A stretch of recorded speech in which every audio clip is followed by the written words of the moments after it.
services. I'm just wondering, how much time do you think the people are willing to give those in positions now? Because we had a major change, how things were before, during these elections. The opposition party became they say governing party. Yes. They don't like to be referred to as ruling party. And then the then referred to as ruling party became the opposition. And we've seen that in different states too. And yes, many states don't have their cabinet in place. Some do, including some who belong to the governing party now. And one wonders, yes, Nigerians voted at that time. So how much time do you think that they're willing to give to both of them, adjust, and then give us the results you said you were going to give? You know, I will suggest that Nigerians are impatient to see services delivered to them. You know, you want power to be steady. The SMEs need constant power supply in order to be able to function. You need to have some predictability in terms of educational policy. Nigerians do not have eternity to wait in order to see their material conditions change. Studies last year revealed that Nigerians were in fact poorer in 2014 than they were in 1960. This is a very major problem, and Nigerians are justifiably impatient to see changes happen in their material conditions. So we've seen situations where Nigeria, which is a major exporter of crude, imports the byproduct into the country. These are situations Nigerians are particularly impatient to see reversed. Are we going to sustain subsidy? If not, we cannot afford to delay in terms of how we address these specific sectoral issues. So how much time should we have for these administrations to settle in? My sense is that Nigerians are very impatient to see the change that has been promised actually happen. What I think is that as soon as the administrations are, in place and they set up their cabinets, people should see some momentum. And my sense is that we are seeing the momentum across the states. In Kaduna, for instance, your other guest was talking about Kaduna. We've seen specific actions taken in terms of consolidating accounts, state accounts, in order to improve accounting processes. CSA. Yes, in order to improve accounting processes. But I think what the governor needs to do in terms of the beggars is to understand, the material conditions, that support. Because they were very vocal. Yes, they will be vocal, because begging is no longer just a practice. It has become something of a subculture. And, for the life of me, people do not set out to beg as a hobby. They have been pushed to these conditions by endemic poverty. So you do not end poverty by appealing to the sense of decency and orderliness of beggars. You must try to overcome the specific material conditions that created this kind of subculture. We have seen situations in Abia State, for instance, where there is a massive urban renewal program being rolled out. We've seen a better waste and refuse management system already unfolding. Abia State used to have those kind of problems concerning refuse collection and all that. And now we are seeing, the governor roll out, urban renewal plan. And there's a specific policy on how to manage waste. In Adamawa, we've seen very unfortunate news about how 200 million or so naira has been voted, to pray against Boko Haram. We need to see that these are very serious administrations that want to tackle problems. In Rivers State, we've seen an incredible momentum. We had the governor, inherited perhaps some of the most abandoned projects in the history of the state since 1967. But there's a credible momentum to try to change things around. What we've seen at the center is a very important focus on anti-corruption. Now, in Lagos State, we've seen attempts by the governor to improve accounting processes and to make sure that you don't just focus on arresting people, but making sure that, in fact, corruption is plugged at the point where it occurs, so that it doesn't happen, not to talk about getting to... He even says he's now modifying. Some ministries are going, some new ones are coming, and he's reducing some. And so, speaking specifically to the civil service now. Yes. Oh, sorry. No, that was a question. Go ahead. Was that a question? I wasn't quite sure. Just underscoring some of the issues raised. Oh, okay. Well, I was just looking at leadership being a two-way street. You know, Yeah. there's a part of leadership and there's a part of followership. Let us speak more to followership now. If we're looking at people's expectations, naturally, they should be expectant. Even the president did know, did acknowledge that, you know, if I do become president, they're going to be expecting the things I promised to have happened the day before, not even when I took office. So, and even yesterday when you talked about poverty just now, the vice president was at a meeting, I think, or a conference of chartered accountants, and he did acknowledge that a lot more Nigerians are far more poorer now than they used to be. Yes. So the question is, how can followers, one, hold the leaders accountable, and also, two, be reasonable? Do we have a duty to be reasonable as well?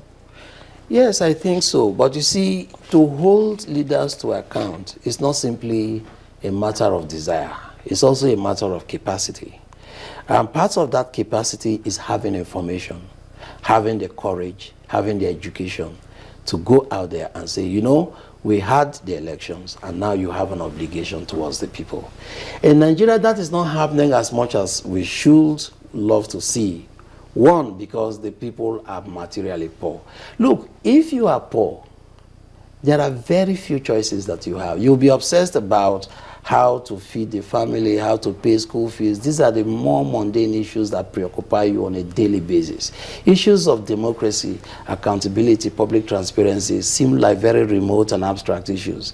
And so, which is why unaccountable, corrupt administrations take particular interest in keeping the people materially poor, because the poorer they are, the less appetite they have in holding leaders to account. You will need lawyers.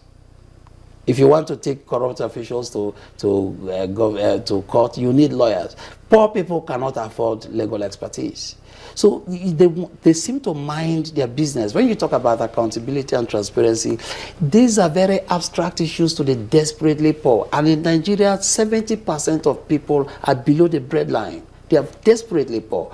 The kind of poverty we have in Nigeria is state-sponsored poverty. We have no reason to be materially as poor as we are, given the extensive natural resources that we have. Which is why, over the years since 1960, there has been a deliberate but unstated state policy to keep the people poor.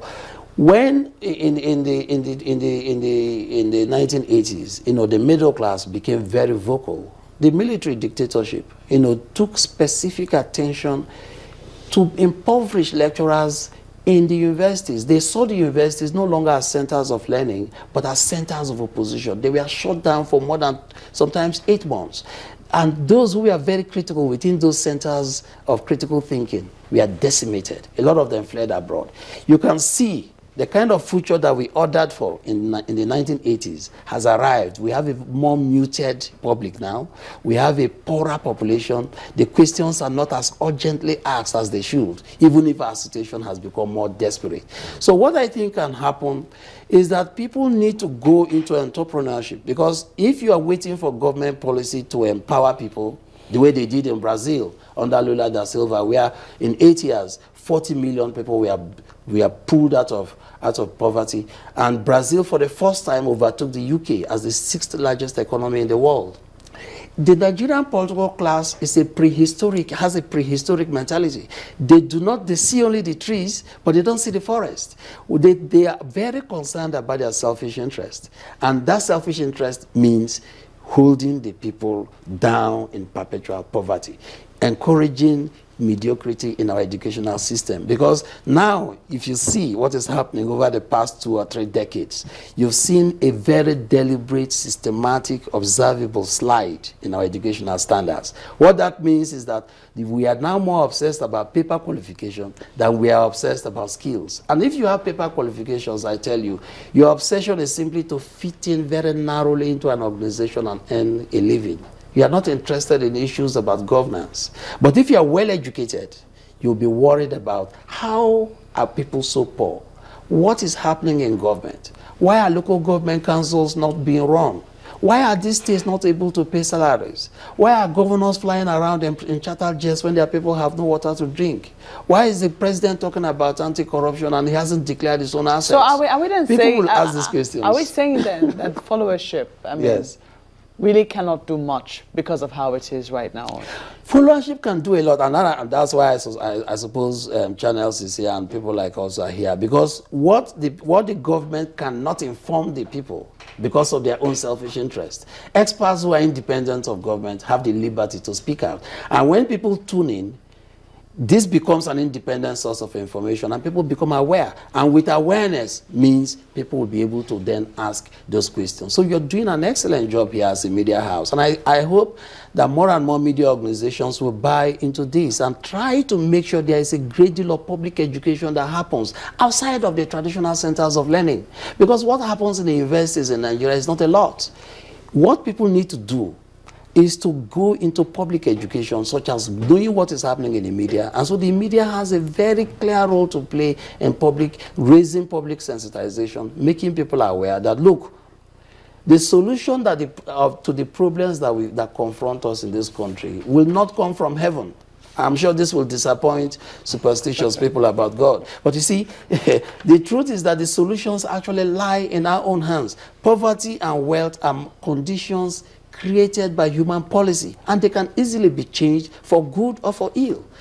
Okay, so you need leadership, to set the goals right, but then you need an active and aware citizenship to hold leaders to account. Except we get this kind of symbiosis right, we are going to have this kind of perennial problems. And the short answer to this is it early days yet to ask those questions in the 100 days? No, it's not early days. You see, we recognize that the governments at all levels, whether at the state or federal level, they've just come into office for 100 days. And, they're going to have 4 years. They have a 4-year mandate to deliver service. But what the 100 days threshold enables us to do is to see whether there are specific policy directions. Is there a confusion? I mean, if you're budgeting 200 million naira to pray against Boko Haram, that's a very serious problem. So what 100 days enables us to do is not to expect categorical achievements, but to see whether there are very clear-sighted policy directions that the people can tap into, and the leaders can carry the people along in order to make governance the kind of participatory process we want it to be. All right, Dr. Austin Tam-George is the Executive Director, Communication Institute of Communication and Corporate Studies in Lagos. Thank you for coming on today. Thanks for having me. Okay, we'll be back in a moment. We've got another perspective on a separate matter. It has to do with governance too, by the way, so don't go away yet.